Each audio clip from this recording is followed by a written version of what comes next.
কারো চোখের পানি ঝরিয়ে আপনি শান্তিতে থাকবেন অসম্ভব ব্যাপার।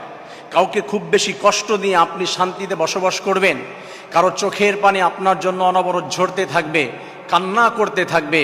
কারোর সাথে আপনি চিট করেছেন, কাউকে আপনি ধোঁকা দিয়েছেন, কাউকে আপনি কষ্ট দিয়েছেন, কাউকে আপনি বিপদের মধ্যে ফেলে দিয়েছেন, আর আপনি এই পৃথিবীতে শান্তিতে বসবাস করবেন, আপনি কোনো বিপদে পড়বেন না, আপনি কান্না করবেন না। How is it possible? এটা কিভাবে সম্ভব? হতে পারে না।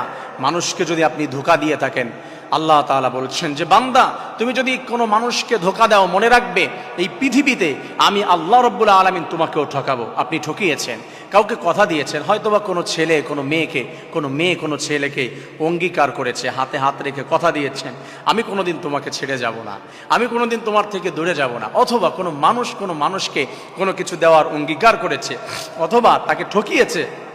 রাসূল করিম সাল্লাল্লাহু আলাইহি ওয়াসাল্লাম জানিয়ে দিয়েছেন, মান গাশশা ফালাইসা মিন্না। যে মানুষকে ধোঁকা দেয়, যে মানুষকে ঠকায়, সে কখনো আমার দলের অন্তর্ভুক্ত হতে পারে না, সে কখনো আমার বন্ধু হতে পারে না। অতএব প্রিয় বোনেরা, প্রিয় ভাইয়েরা, কাউকে ধোঁকা দিয়েন না, কাউকে কষ্ট দিয়েন না, কাউকে বিপদে ফেলে, কোনো ছেলে হোক, কোনো মেয়ে হোক, কোনো মা হোক, কোনো খালা হোক, কোনো বোন হোক, যে যাকে হোক কষ্ট দিয়েছেন তার কাছে ক্ষমা চান, তার কাছে গিয়ে আপনি অনুতপ্ত হন।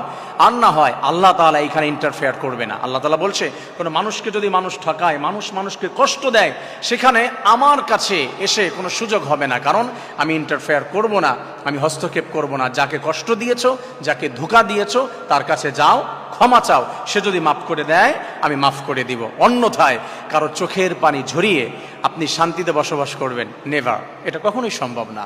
তার কাছে মাপ চেয়ে নেন, মানুষকে ক্ষমা করে দেন, ভালোবাসতে শিখুন, তাহলে আল্লাহ তাআলা আপনাকে ভালোবাসবে। প্রিয় ভাইয়েরা, আসুন আমরা মানুষকে ধোঁকা দেওয়া থেকে, মানুষকে কষ্ট দেওয়া থেকে বিরত থাকি। আল্লাহ তাআলা তৌফিক দান করুন। আমি